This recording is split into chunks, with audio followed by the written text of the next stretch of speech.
The cat reclines on the cold steel table, his skin fizzing slightly, sparks flying off him like a shower of falling stars. Exactly how long has he been like this, Mrs. I glanced down at my chart, my cheeks heating. Mason? Damn it. I should have checked her name before entering the room. Now that we're almost fully qualified, we're not just assessed academically. We're evaluated on our client communication skills too.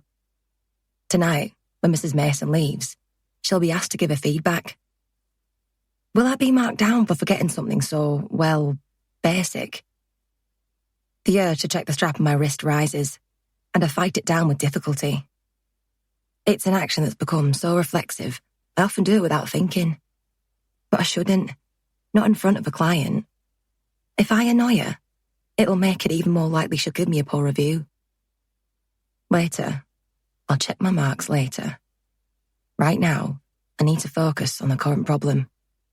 The once fluffy black cat who, quite obviously, is brimming with too much magic. The client, Mrs. Mason, shifts in her hard plastic chair and waves a hand sporting 5 manicured fingernails. Oh, maybe 1 or 2 days. As she speaks, she flips open to the top of her burgundy leather handbag and digs through it, producing a small silver compact mirror, which she uses to check her perfectly coiffed blonde hairdo. I'm suddenly self-conscious about my own appearance. My hair, which is black and frizzy, is scraped into a messy bun. Tendrils of it stuck to my sweaty forehead. My nails are chewed. My robes are rumpled. Mrs. Mason, on the other hand, is the epitome of an understated luxury. From the soft cream jumper casually knotted around her shoulders, to the pink tipped toes peeking from her sandals, to the expensive designer handbag she has perched upon her lap. The bag's flap is still open, and I squint at the small logo printed on the inside. De something? De car something? I can't read it. It's upside down. With some effort, I turn my gaze from Mrs. Mason's handbag and eye the cat dubiously. Percy, the name on the chart says. That detail I did check.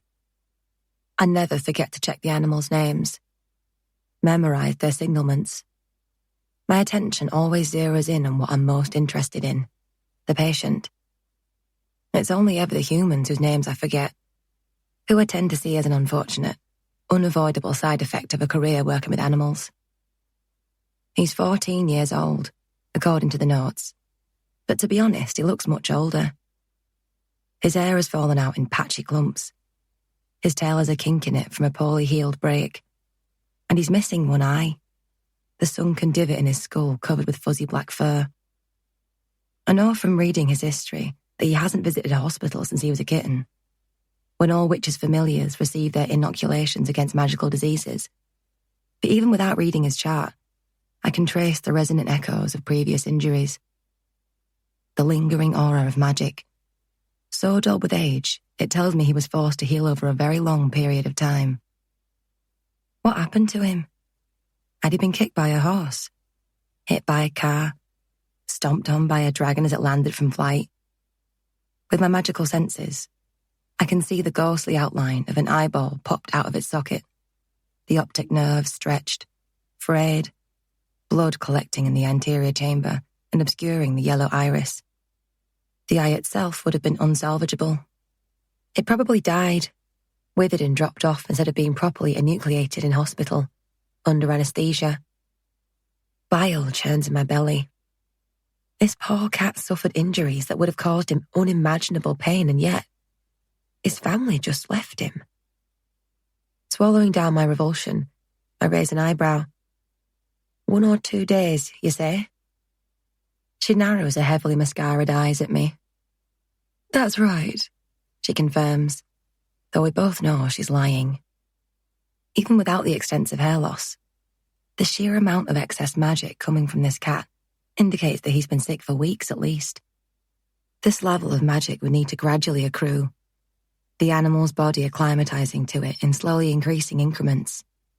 If he'd had a sudden spike over just a few days, it would be incompatible with life.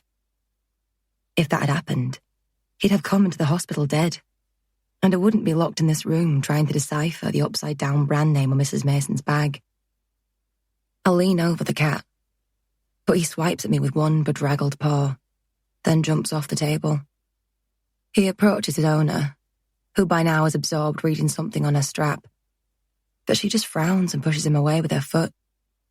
Instead, he leaps onto one of the other chairs and turns to stare at me, his back arched, his ears flattened, the hairs on his tail puffed up. "It's okay, Percy," I murmur, drawing closer and slowing my movements until they're barely detectable. "I'm Gwen, your doctor. I'm here to help." People sometimes look at me strangely for talking to my patients like they're human, but whatever. They're magical. They're familiars. Clearly they understand more than they let on.